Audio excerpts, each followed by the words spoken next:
Welcome to the Massage Tools Podcast, your home for cool interviews and reviews. I also want to sort of just talk a little bit about Chinese medicine, because even though it doesn't apply directly to the smaller world of massage therapy, in the broader sense, it's very important, to think about the movement, energy, the use of herbs and liniments and pressure like that. And I I know with Bill, you were talking about uh, your colleague who does Chinese sports medicine. Was it Yeah, Bill? Matt Callison in San Diego. Yes. Matt Yeah. Callison in San Diego. Mhm. My acupuncturist here introduced me to a book by Tom Bisio, Bisio, Tooth from the called Tiger's Mouth. Tooth from the Tiger's Mouth. Yes. Yes, another awesome Chinese sports medicine book. Mhm. And I I could not put that book down.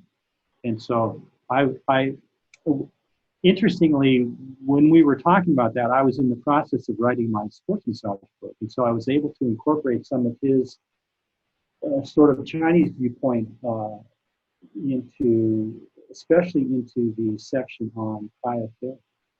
So, Yeah, that was one of the first books that I remember. And when I was in school, they were kind of on the anti-ice idea before it became popularized. And like I said, I was in school and I graduated in August of 2009, and they were already saying like, don't use ice. You know, they use cooling herbs for acute injury, but they don't ice. Well, I mean, some right. of it's the reality. See, in 3,000 years ago, no one had ice, so no one used ice on an injury. So I'm like, in all fairness, but Yeah.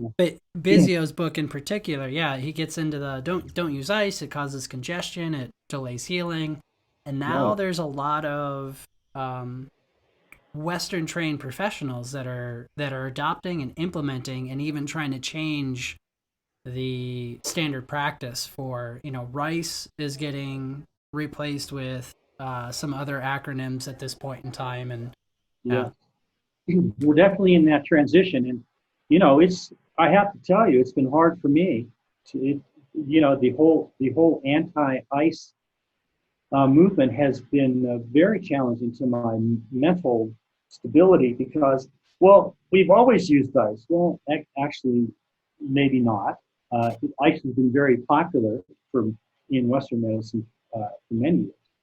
And there are, so now we have these two strongly divergent camps. And I have, as I was doing the research for sports massage for injury care, I was looking at all this research that is coming out that indicates that ice doesn't necessarily do what we used to think it did.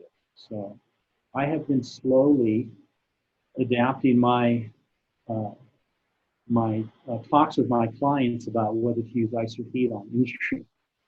And it's hard because a lot of my clients have aged up with me, and so we're all used to using ice for stuff.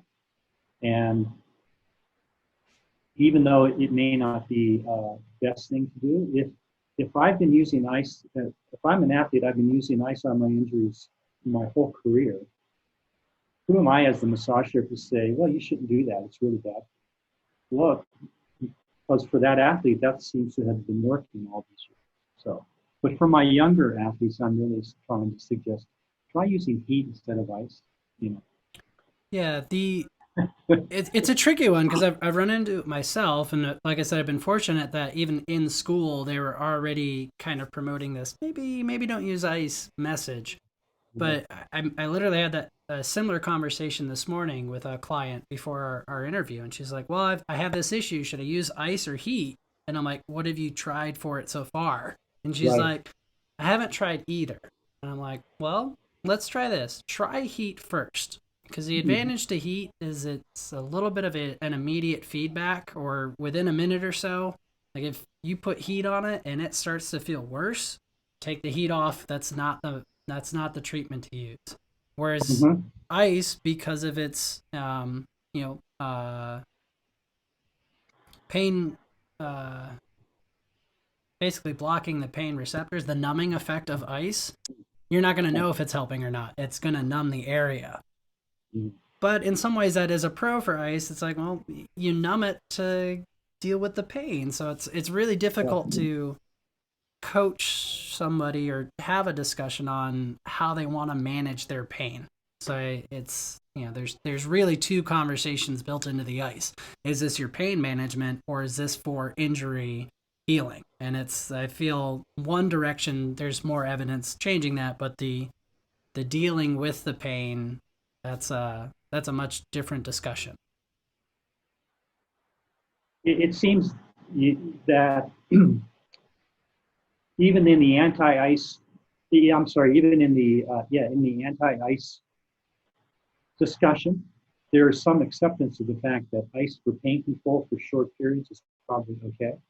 But the typical application of ice, 10 minutes on, 10 minutes off, whatever that protocol is, appears to, that actually does appear to inhibit proper healing of the injury. So I'm kind of with you on that. It's like ice for short-term ice for pain control is probably okay, but it doesn't really appear based on current research. It doesn't really appear to reduce swelling. It doesn't really appear to improve the healing time. Uh, it actually appears to interfere with that. So it's a Yeah, there's challenge time for us as therapists because we're again kind of in this gray area. It's like, there's damn those researchers. I wish they would just leave us alone, right? yeah, and We then have this there's beautiful we yeah have this beautiful body of knowledge and now it's all going away. yeah. Well, that's the joy and the pain of science, I guess. Is Yeah, yeah yeah. yeah, and there's It even hurts so good. Yes, yeah, yeah. I was gonna say yeah. there's at one point in time there's a lot of research around contrast where you go from heat to ice to heat to ice, and that's one of the studies said that's the superior way, but that's the tricky part is there's always yeah there's no way to do a flawless study, but you just try to find the studies that have the least amount of flaws. And yeah, so that's where we're at right now. Like, Yeah, but yeah, yeah, right. yeah, that's ice. Well, we'll let the research Well, come around. But yeah, circling back to Bissio's book, I love the quote in his book where his masters said to him when he was talking about using ice for injuries. His teacher said, "Ice is for dead people." mm-hmm. Yeah, Yeah, yeah, like, oh, okay, got it. yeah. Can I ask a couple more questions? Yeah, yeah. Sure. One of them, I'm going to flip it around on you. What's one question you wish people asked you?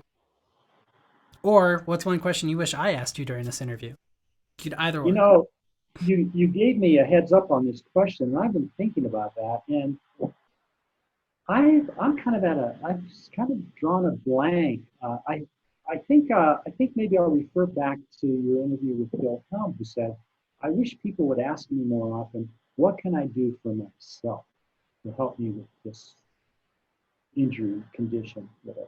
So I find that a lot of people, a lot of clients, uh, they do want to actively participate in their care, but there's many more who will say, uh, I came in so you could fix me. Oh, I knew I was coming in to see you, so I did XYZ. I gardened for 4 hours yesterday because I knew I was coming to see you today and you could fix me.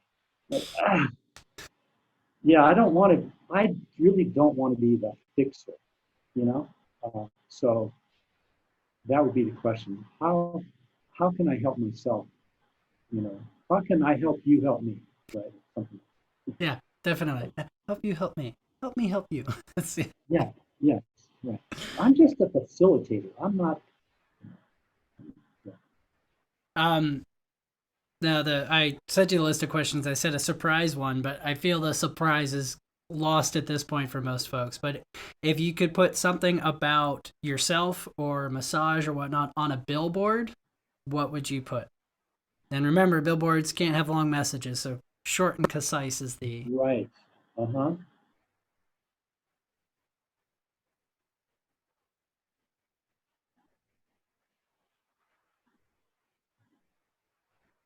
Want to move better, perform better. recover better, see Bob McAtee, Proactive Sports Massage, stretchman.com. There you go. Awesome. Awesome. And then my big question I like to ask everybody in the next 5, 10 years, how would you like to see the massage industry shift? Or do you want to see it shift? I would say that there's a couple things that I'd like to see.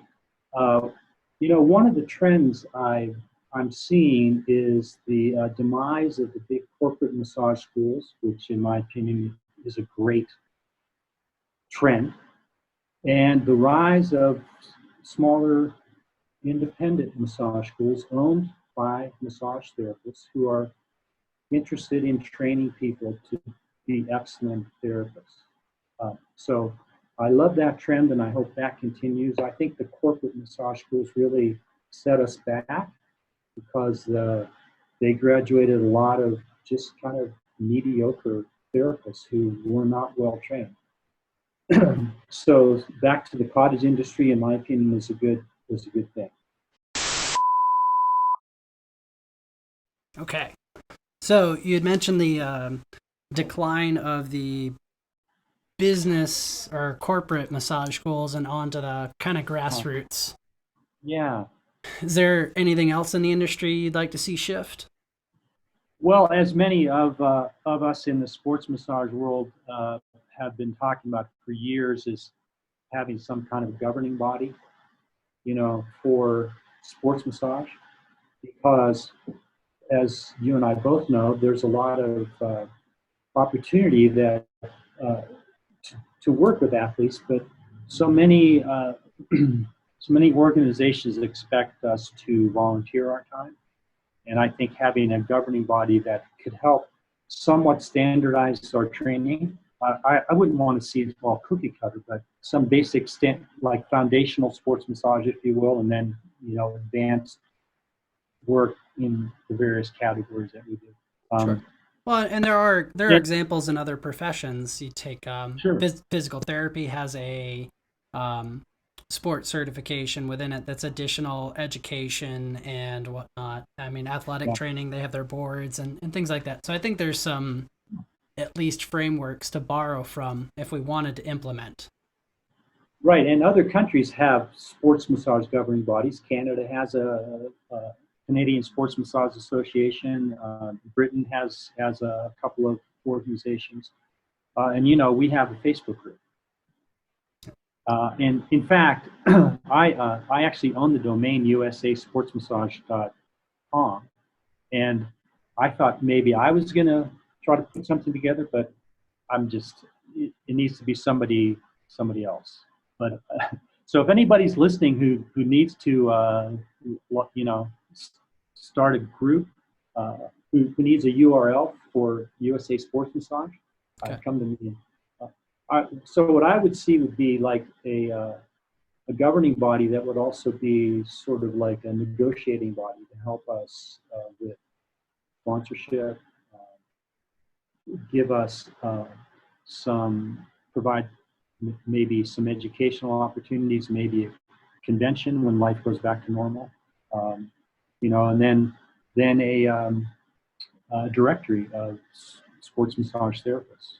So kind of what we have on the Facebook group, Sure. the USA Sports Massage Facebook group, where we can interact with each other and say, hey, I'm looking for a sports therapist for my client in so and so, which has been very useful and helpful. Definitely. But somebody needs to pick up the torch and kind of move it to the next level of organization, I think. So that's what I would like to see. Awesome. That is a So great answer. I'm looking at you. I'm doing the podcast. I've got the podcast and the YouTube. Yeah. Okay. All right. uh, yeah, that's one of those. I mean, I've thought about that, and putting these faces on screen and hearing folks talk about and wanting this. It's just I don't know as I necessarily have the skill set to organize that. So that's one of my.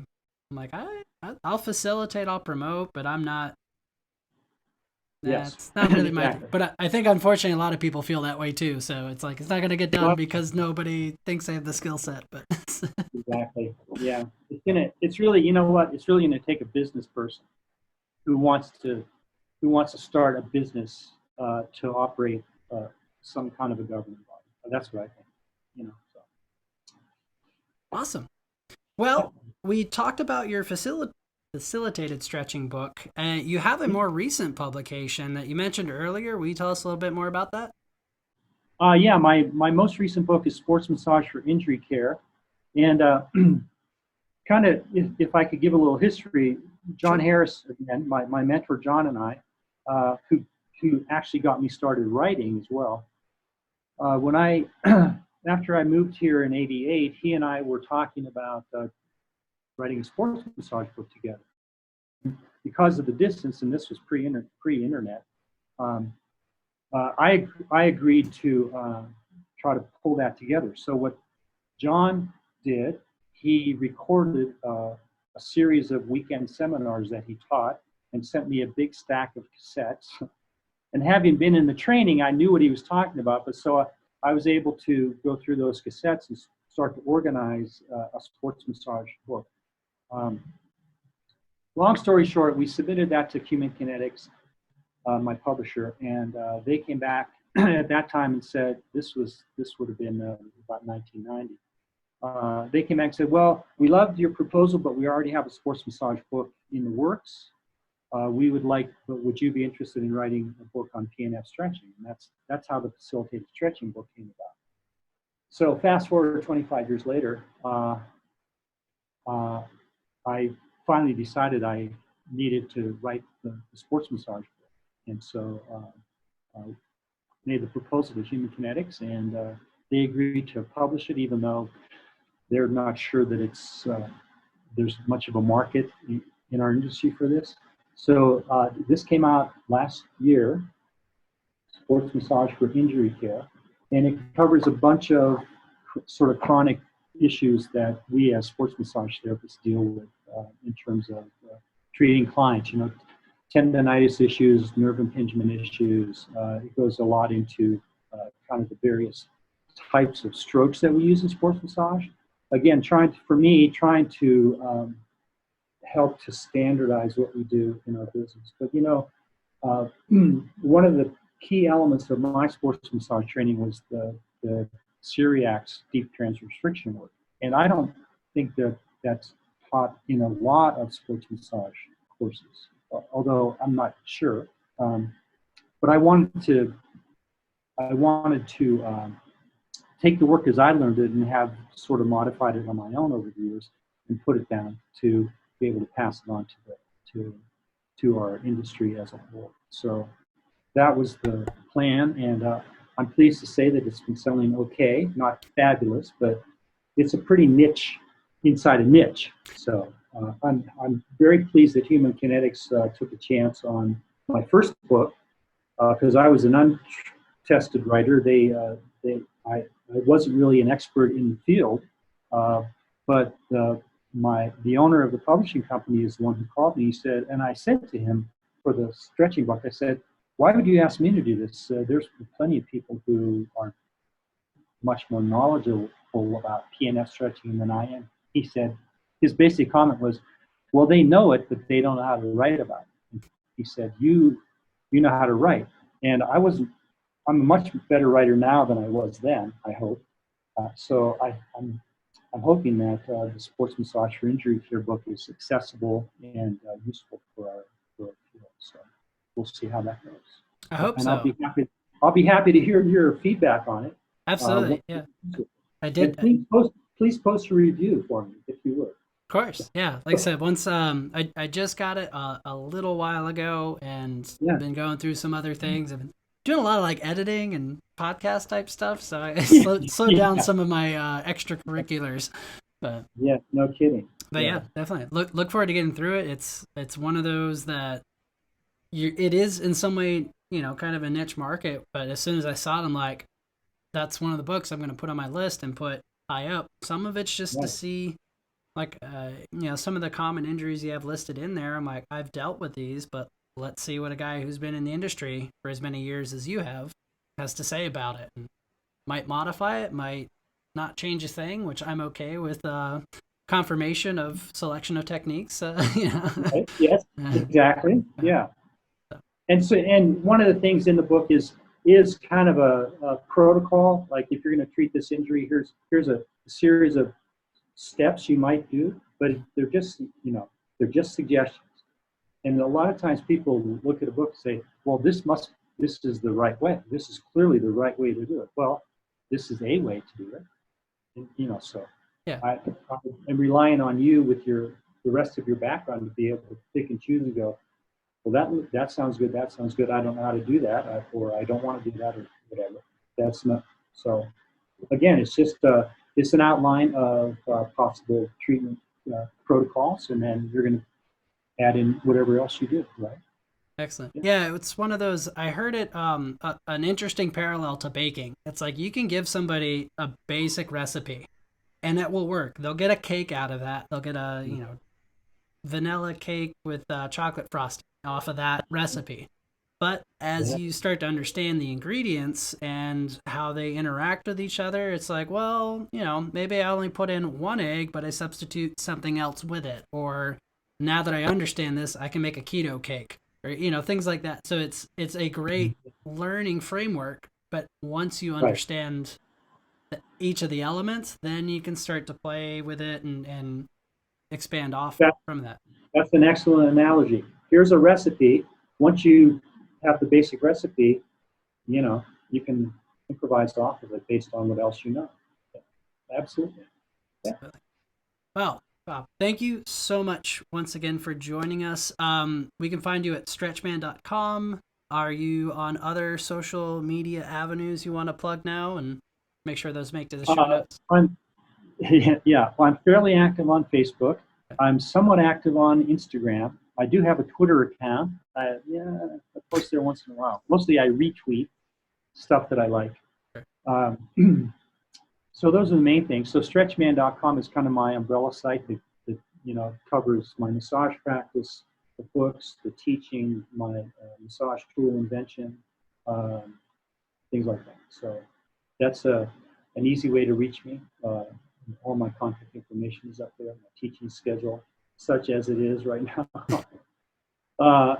Trying to plan for 2021. So yes, so Okay. those are my main avenues of contact. Thank you for joining us, folks. The mission of Massage Tools Podcast is to inspire. So help us inspire you. Ask questions, leave suggestions in the comments section. Give us a like if you enjoyed the video. And if you want to see more content, please click that subscribe button, turn on your notifications, and hey, check out these links for other videos here.